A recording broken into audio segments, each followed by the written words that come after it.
Why society fears the man who stands alone, Nietzsche, Marcus Aurelius. There's a strange tension that lives in every society, one that we rarely name, but we all feel.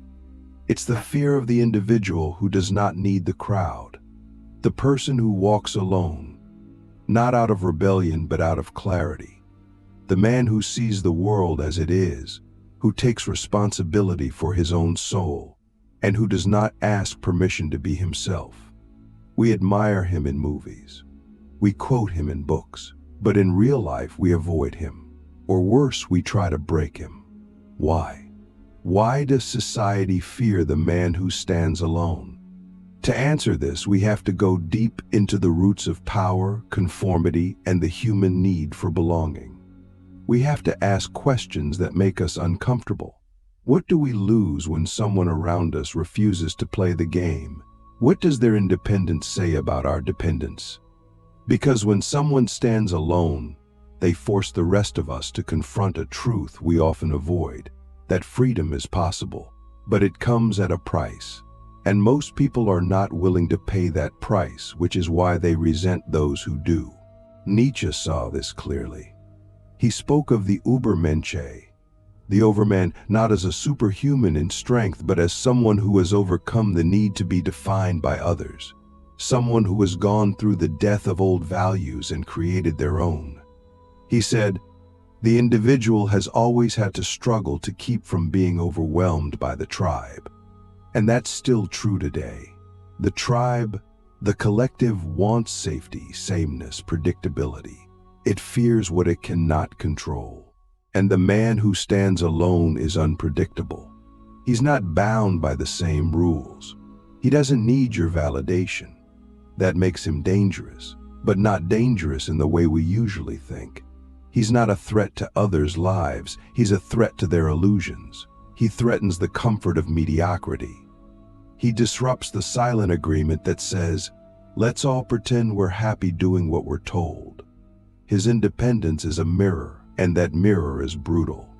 Because once you see that someone can live without permission, you're faced with the question, why haven't you? Click subscribe to this channel to get more topics you love. Marcus Aurelius, the Stoic emperor, lived this paradox. Imagine being the most powerful man in the world, surrounded by flattery, pressure, and expectation, and still choosing to think for yourself, still choosing virtue over popularity. He wrote, alone, to himself, the opinion of 10,000 men is of no value if none of them know anything about the subject. That's the essence of standing alone. It's not rejecting others, it's rejecting the idea that the crowd knows better than your conscience. But make no mistake, this path is hard. That's why it's rare. To stand alone is to experience isolation. It's to face doubt, ridicule, and misunderstanding. It's to walk through the world and feel like a foreigner in your own land. And yet, and this is what Nietzsche and Aurelius both understood, it is the only path to true freedom. Because if you are always surrounded by voices telling you who you should be, how will you ever hear the voice of who you are? Now let me ask you something dangerous. Have you ever silenced your instincts because they didn't match the script everyone else was following? Have you ever felt the truth rising in your chest, only to swallow it back because it wasn't appropriate, safe, or normal? That's the fear of the lone man living inside you. That's the part of you that knows you were made for more than compliance. But every time you obey out of fear, that part of you dies a little more. And so the man who stands alone becomes not just an individual, he becomes a symbol, a living rebellion, not against people, but against falsehood. And that's what society fears most. No chase, not violence, but truth. Truth that cannot be manipulated.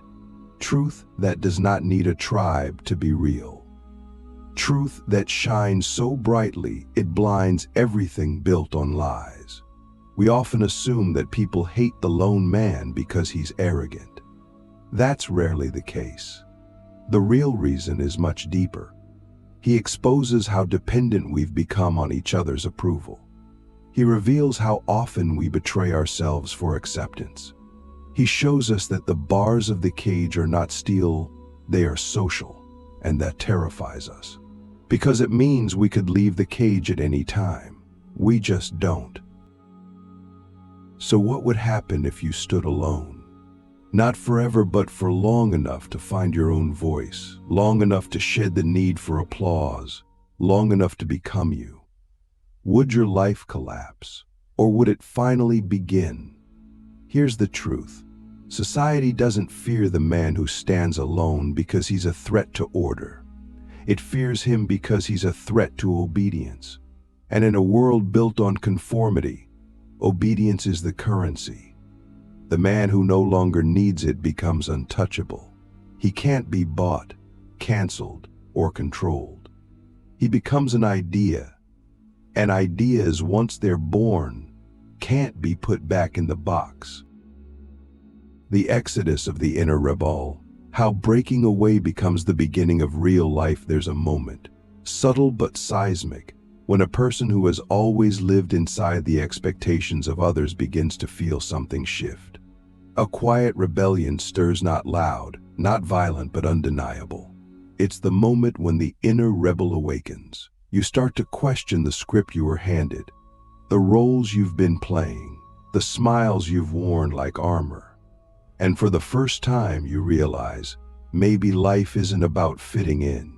Maybe it's about breaking away, not for the sake of rebellion itself, but because the life that fits everyone else doesn't fit you. And that whisper inside the one you've tried to ignore starts demanding to be heard. This is the beginning of the exodus. Not from a place, but from a pattern, from the invisible leash of validation, conformity, and inherited beliefs. It's terrifying because everything you've known starts to feel false. The job you chose, the friends you keep, even the goals you chase. You begin to see how many of your choices were never really yours. They were echoes of your culture, your childhood, your fear.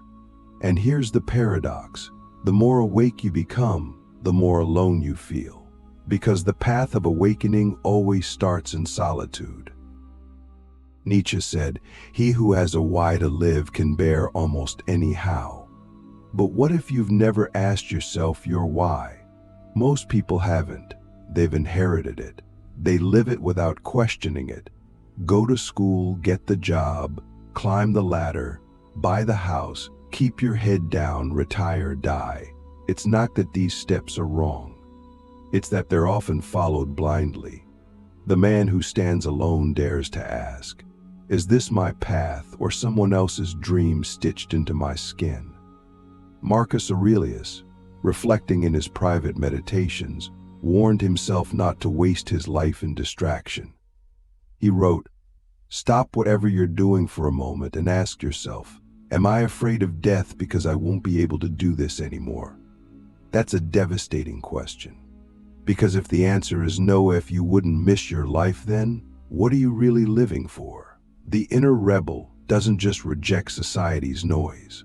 He starts to demand something deeper, something real, a life that, if repeated over and over, would still be worth living. But here's the cost. To live that kind of life, you have to walk away from comfort. You have to betray the very system that once gave you safety. You must unlearn the idea that being accepted by the crowd is the same as being alive. And you have to face the brutal silence of being on your own without applause, without certainty, without a script. That's the desert of the exodus. It's where most people turn back. Because the loneliness is real, the doubt is real, but so is the transformation. In that silence, something begins to grow, something unseen, something strong. You start to hear your own voice, not the voice of your conditioning, not the voice of your parents, not the voice of fear, but your real voice. And it's not always kind. It asks hard questions. It demands that you stop lying to yourself. It tells you to stop blaming others and take responsibility for your soul. And that is the beginning of real life, not survival, not existence, but life bold, raw, and yours. Let me ask you something that might stay with you for years. If you stripped away everything that was expected of you, everything that was safe, everything that was safe, everything that was easy, what would be left? Who would be left? Would that person recognize you? Would they be proud of you? Or would they wonder why you spent so long living someone else's story? The exodus of the inner rebel is not glamorous. It's not celebrated. It's not always seen, but it's sacred. It's the fire that burns away the false self. It's the passage through which every true individual must walk. And once you walk it, you don't become better than others. You become responsible for your own thoughts, your own values, your own existence. You stop outsourcing your meaning. You begin to carry it. And that's why society fears the man who walks away. Because he doesn't just change his own life, he becomes evidence that change is possible. He shows others what they could be if they stopped pretending.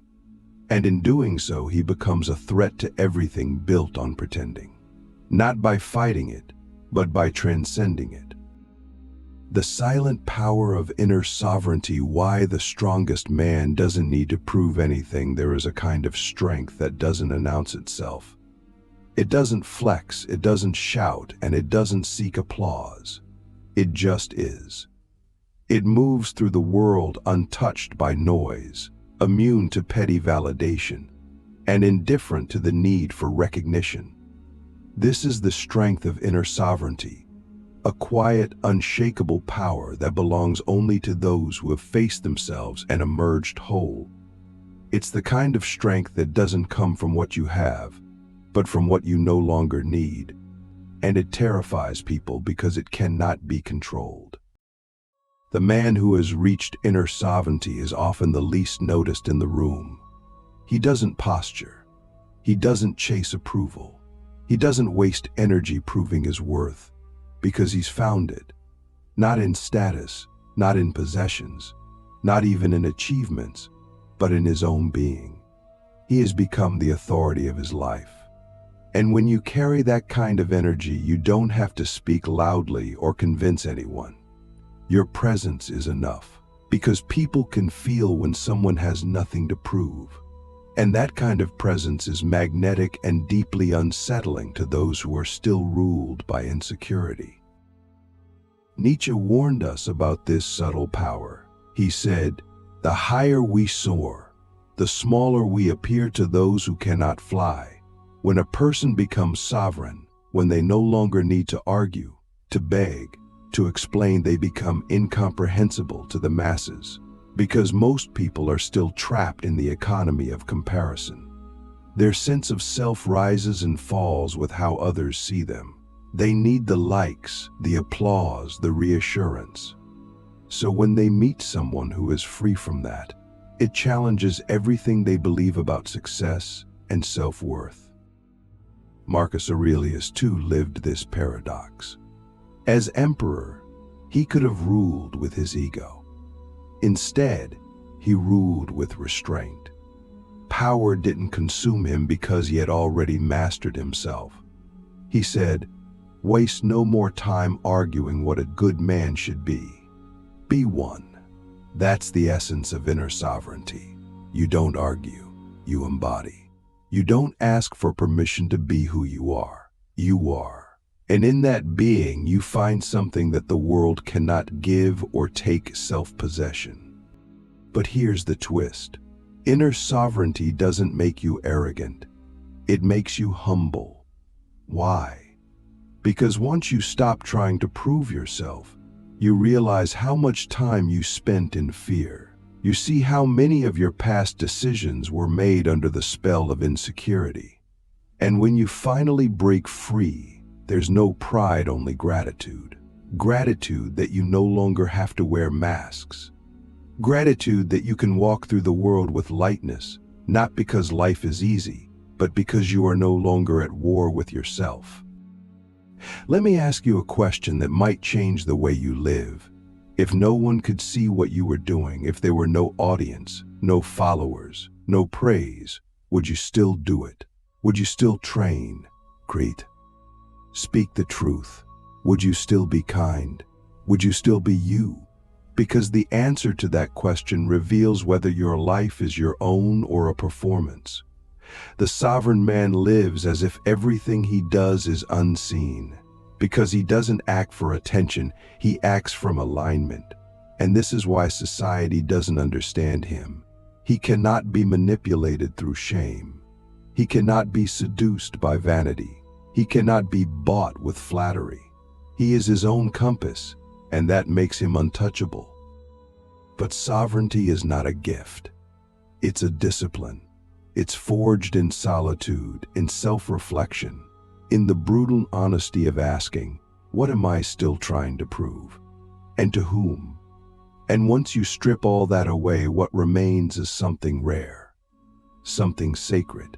You become a man who no longer needs the world to validate his existence, because he has already looked within and said, this is enough. That's the silent power we rarely talk about. The power of a man who walks through life quietly, but whose every step echoes with the weight of self-mastery. The man who doesn't need to win arguments because he has nothing to defend. The man who doesn't need to be seen because he sees himself. The man who doesn't need to dominate because he already owns the only kingdom that matters, the one within. The final rebellion, why becoming yourself is the most dangerous act in the world. There's a moment, inevitable in every truly awake life, when you realize that the greatest rebellion is not against a government, a system, or a culture. It's against the lie of who you were told to be. And in that moment, something irreversible happens. You stop asking, what do they want from me? And start asking, who am I, really? That question is not safe. It's not polite. It doesn't make you easier to control, easier to understand, or easier to love. But it makes you free. And that is why becoming yourself fully, unapologetically, and without compromise is the most dangerous act in the world. Society is not built to support individuality. It's built to sustain order. And order requires predictability. It needs people to believe in the same myths, follow the same routines, chase the same dreams. The individual who steps outside of that, who refuses to be a copy, who refuses to shrink themselves to fit a mold, is seen as a threat, not because they are violent, but because they are awake. Their very existence challenges the script. And when one person walks off the stage, it makes everyone else wonder why they're still acting. Nietzsche saw this as the ultimate creative act, the recreation of the self, not to conform, but to transcend. He wrote, "Become who you are," a simple sentence. But to truly live it is to dismantle everything you thought made you lovable, valuable, and safe. You must peel back the layers of false identities, the obedient student, the loyal employee, the good son or daughter, the one who never makes waves, and ask, what remains when I no longer perform? That's not a comfortable question. It's not designed to make you feel good. It's designed to make you true. Marcus Aurelius understood this danger too.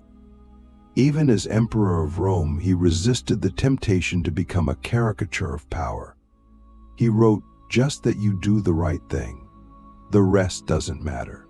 Not whether people praise you, not whether they understand you. Just that you live in integrity with your soul. That you obey your internal laws more than the external ones. That's the quiet revolution. That's where real power begins, not in conquering others, but in no longer betraying yourself. But the price of authenticity is exile. When you become yourself, you may lose the people who only loved your mask, You may lose approval, comfort, belonging. And yet, what you gain is worth more than all of it. You gain reality. You stop living in the simulation of should and start living in the truth of being. That's something no one can give you and no one can take away. So let me ask you, finally, are you willing to disappoint others to be at peace with yourself? Are you willing to let go of who you were in order to become who you are? Are you willing to risk being misunderstood, unloved, even alone in order to never again abandon your soul? That is the final rebellion. And it is not loud. It is not dramatic. It is not something you post about. It is silent, internal, and irreversible. A quiet moment when you decide once and for all, I will not live a lie. And from that moment on, everything changes. Not because the world changes, but because you do. You stop waiting for permission. You stop chasing belonging. You stop negotiating your truth. And then paradoxically, something beautiful happens. You start attracting what's real. Real people, real purpose, real peace. Not because you sought them, but because they are drawn to truth. And you now are living it. That's why society fears the man who stands alone. Not because he wants to burn it down, but because he no longer needs it to tell him who he is. And that kind of man, quiet, whole, and free, is the beginning of a new world.